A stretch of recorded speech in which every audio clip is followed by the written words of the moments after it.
क्या चेन्नई को हराने के लिए काला जादू किया जा रहा है? क्या बोला तूने? मैंने नहीं बोला भाई, एक वायरल वीडियो में साफ साफ दिखाई दे रहा है कि चेन्नई को हराने के लिए हैदराबाद के फैंस ने काला जादू किया। असल में ये बात है कि शनिवार के शाम को हैदराबाद वर्सेस चेन्नई का मैच चला था। हैदराबाद के ग्राउंड में चेन्नई को लगभग 195 बनाने थे और उनकी सबसे बड़ी उम्मीद थी शिवम दुबे। शिवम दुबे एक ऐसे प्लेयर हैं जो कि हैदराबाद से मैच छीन सकते थे। ऐसे में हैदराबाद का एक फैन जो स्टैंड में बैठा, उसने नींबू पर कुछ तो फूंक मार के पढ़ा और ऐसा करते शिवम दुबे बोल्ड हो गए।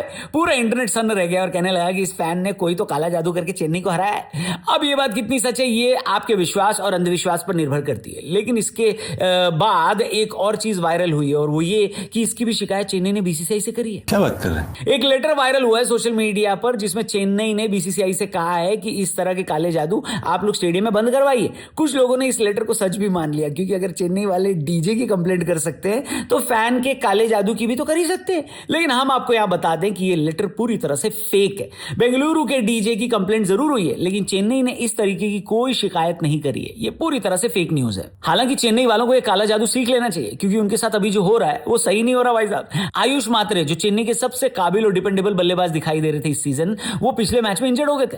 अब स्कैन से ये बात सामने आई है कि आयुष मात्रे कुछ मैच मिस करेंगे चेन्नई के लिए। हो सकता है अब वो 3 हफ्ते तक आईपीएल में दिखाई न दे। तो साला ये दुख का खत्म नहीं होता बे। अब बताओ, ऋतुराज गायकवाड़ फॉर्म में नहीं है। ये कहा जा रहा था कि उनको नंबर 3 पर लाकर आयुष से ओपनिंग कराई जाए, लेकिन यहां आयुष मात्रे इंजर्ड हो गए। वैसे मैं आपको बताऊं, आयुष मात्रे के इंजर्ड होने की बहुत बड़ी वजह खुद ऋतुराज गायकवाड़ है, क्योंकि जब आयुष इंजर्ड हुए तब उनके बैटिंग पार्टनर ऋतुराज गायकवाड़ ही थे, जो कि टीम के कप्तान भी हैं। उस वक्त कमेंटेटर ने भी यही बोला कि अगर आयुष को इंजरी हुई है तो उनको रिटायर्ड हट करवा दो, बाद में खिला लेना। लेकिन आयुष ने खेलना जारी रखा, 1-2 रन भी लंगड़ा कर भागे। अब एक्सपर्ट्स ये कह रहे हैं कि इसी वजह से उनकी इंजरी और ज्यादा बिगड़ गई होगी और जो इंतजार 2 मैच का हो सकता था अब शायद वो 6 मैच का हो जाएगा। ये बात मैं भी मानता हूं और मुझे लगता है कि ऋतुराज गायकवाड़ को थोड़ी बेटर डिसीजन मेकिंग करनी चाहिए थी, लेकिन चेन्नई के पास आयुष का बिल्कुल लाइक टू लाइक रिप्लेसमेंट मौजूद है, उर्विल पटेल। अगले मैच में आपको पटेल खेलते हुए दिखाई दे सकते हैं। इस बारे में आप क्या सोचते हो कमेंट करके बताना। फिलहाल हम आपको कल के मैच के बारे में बता दें, जो कि बेहद ही बोरिंग और वन साइडेड रहा। लेकिन बोरिंग से याद आया, आपको इंटरेस्टिंग चीज सुननी है और देखनी है तो हमारे टीआरपी चैनल पर जाना। बंगाल और बंगाल चुनाव से जुड़ा बेस्ट पॉडकास्ट आपको मिलेगा, जहां पर नई चीजें तो जानने को मिलेंगी, बड़ी ऐसी इंटरेस्टिंग चीजें जो आपने पहली बार सुनी है, आपको बहुत मजा आएगा देखकर। लिंक डिस्क्रिप्शन और पिन कमेंट में दिया है।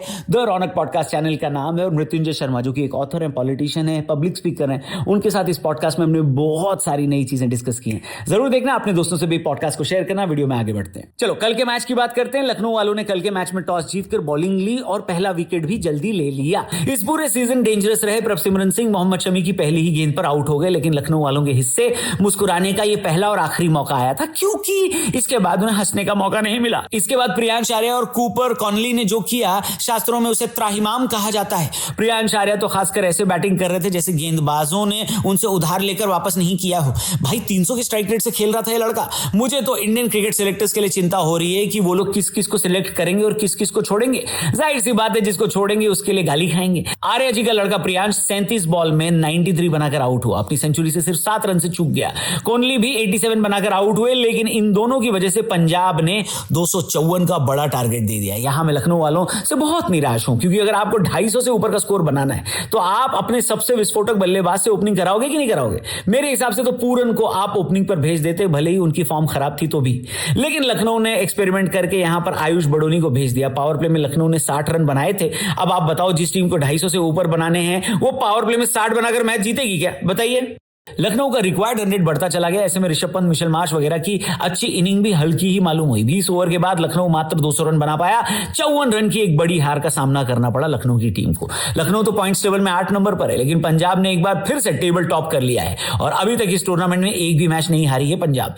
1-2 मैच और जीतकर पंजाब प्लेऑफ के लिए क्वालिफाई कर जाएगी। मेरे हिसाब से तो ये बहुत बड़ी अचीवमेंट होगी कि बिना कोई मैच हारे आप प्लेऑफ के लिए क्वालिफाई कर गए हैं। आपको पंजाब की इस जीत पर, लखनऊ की इस हार पर और हैदराबाद के काले जादू पर क्या कहना है? कमेंट करके जरूर बताना। चैनल को भी सब्सक्राइब करना और हमारे टीआरपी चैनल पर जाकर हमारा लेटेस्ट पॉडकास्ट जरूर देखना। बंगाल चुनाव पे बहुत सारी बातें हो रही हैं और बंगाल को अगर आप अच्छे से समझना चाहते हैं तो ये पॉडकास्ट आपकी बड़ी मदद करेगा। नई इंफॉर्मेशन भी मिलेगी और इंटरेस्टिंग बातें भी जानने को मिलेंगी। इसे अपने दोस्तों से भी शेयर करना। द रौनक पॉडकास्ट चैनल का नाम है, लिंक डिस्क्रिप्शन में दिया है। देखना, एंजॉय करना। Thank you for watching. जल्दी मिलते हैं। जय हिंद।